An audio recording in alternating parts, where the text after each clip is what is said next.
Hi, everyone. Welcome to Leadership at the Forefront of COVID. I'm Dr. Pendo, Senior Medical Director for Experience of Caring at Intermountain Healthcare. And today I'm excited to have a conversation with Dr. Wing Province, who is the Medical Director at Park City Hospital. Welcome, Wing. And I'm thrilled to be here with you. It's going to be a good conversation. I usually like to start with what was your life pre-COVID like, and then how did it change once COVID made its way to you in Park City? Boy, did we have a life before COVID? It's hard to remember that. But yes, my life before COVID was a bit different. I am still an ER doc like I was before. I work in two rural facilities, Park City Hospital and Heber Valley Hospital. I'm also the medical director of Park City Hospital, and then I also am a faculty member in the Leadership Institute, the Healthcare Leadership Institute here at Intermountain. So we are going to get your experience. I know you were part of one of our teams that went to New York, and talk a little bit about that and what that was like for you.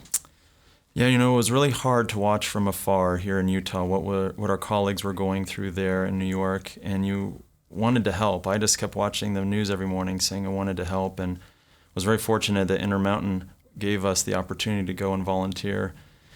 And the experience was a life-changing one, and I had a chance to learn a lot medically. I also went with the leadership lens from the Leadership Institute and really was trying to learn how I could be a better leader and how I could teach better leadership to others. And then really when I got there, it was all about the patients that I was taking care of and the physicians and nurses that we were going there to relieve, and life-changing experience that has forever changed who I am and my perspective on how I move through this pandemic, which seems to keep going on and on. Yeah, I think you did something very intentional when you were in New York to capture the experience and learn from it. Can you talk to us a little bit about that? Absolutely. So every day at the end of the day, I was exhausted, I was hungry, but I had realized that I learned so very much from that day, and it was a once-in-a-lifetime experience I wanted to capture. So at the end of the day, despite how tired and hungry I was, I took time to sit down and type a journal entry of what I learned and some of the experiences I had. And the journal entries were unique in that I wrote them to my children so that one day in the future they could read these experiences and learn from my experience too. But they were also written to me to have a chance to really reflect at the end of the day, really think about what I learned, what I was grateful for that day, and I found that it empowered me and energized me to move forward to the next day. And those journal entries I look back on and really find them as some of the most precious possessions I have because of how invaluable that experience was to me. So when you shared those, or you wrote the reflections, then got back, pulled them out at some point, then what happened?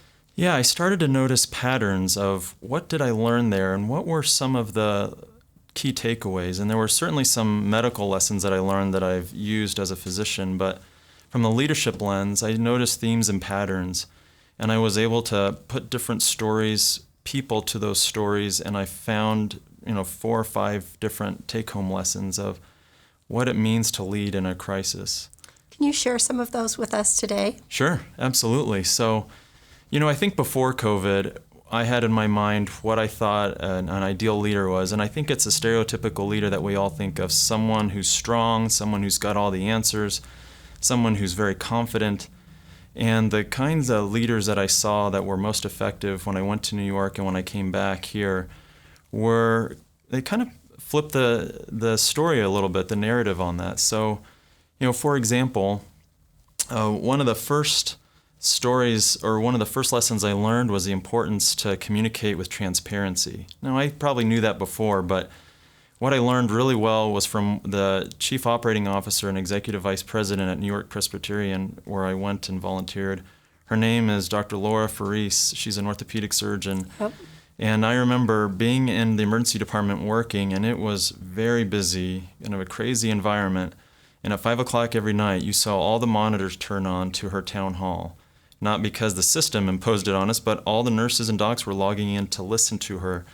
And I learned that she gave us the straight facts and didn't sugarcoat anything. And so another way to put it is, I found that people want the honest bad news, and not dishonest good news. And I think sometimes leaders try to sugarcoat to create a false narrative that everything's okay, but by her telling us the honest bad news, it showed that we could be trusted, that she trusted us, and then we trusted her to lead us into the next few days and weeks and months.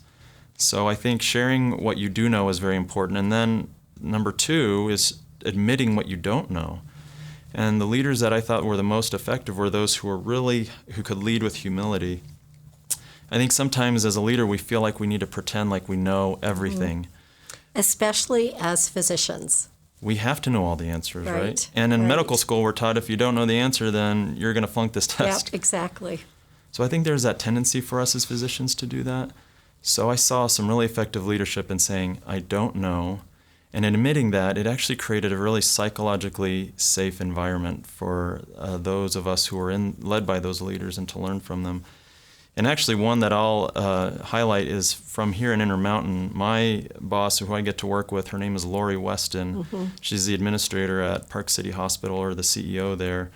And she did a great job of sharing transparently what she knew, but also saying, I don't know a lot and I need your input and help. And from day one, she instituted a command center that we used. And Park City, by the way, was the epicenter of this at the very beginning in March, where it really started here in Utah. And she collaborated and let us know what she didn't know and really relied on us and the front lines to share with her what she did know. And that humility is really hard to find, and it's really hard in healthcare to say, I don't know something. I just really admire Lori for that. You had a couple more takeaways. Yeah, absolutely. We've got just a few minutes, so okay, I'll be quick. I want to make sure we get to all of those because I think they're really important. I'd say I'll just end with a couple more then. One is to follow your values. And why that's so important is that those values can be a guiding light even when circumstances change. And plans have had to change so much. And you can think about all the different times we've had to shift and pivot here at Intermountain Healthcare. I saw it there at New York Presbyterian as well. But we've always been guided by certain values. For us, it has been caregiver safety, making sure we have a good patient experience. And even though plans shifted and changed, I found that we are more likely to follow those leaders who are very transparent on their values. And when the plan changes, we realize that it's not the end of the world. That security that we're looking for, that we crave, we still have, because we know that the compass that our leader is using is right, even though the map may be fluctuating and changing.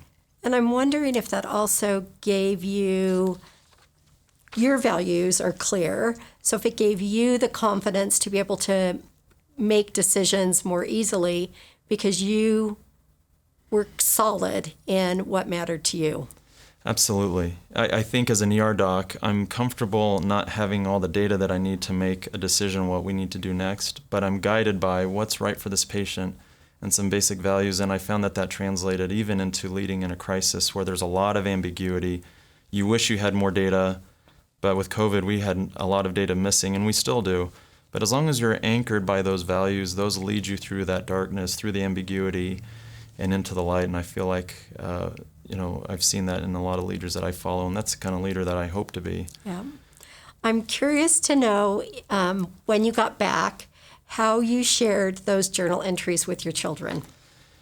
That's a great question. So I sent them every day. My wife would read them to them back home, and then when I came back, I was able to put some pictures to it, and with children, and really grown-up children like myself, I find that I tune out without stories or without pictures, and that's how I shared it with them. I had all these images on my phone. Some of them I had to censor for my kids, and we put them up on the TV, and I said, I want to talk about that person right there. She really looked out for me when I was in the middle of the night, and she really helped me out. She was, for example, a coordinator for the emergency department. She was Jamaican, and she really looked out for me.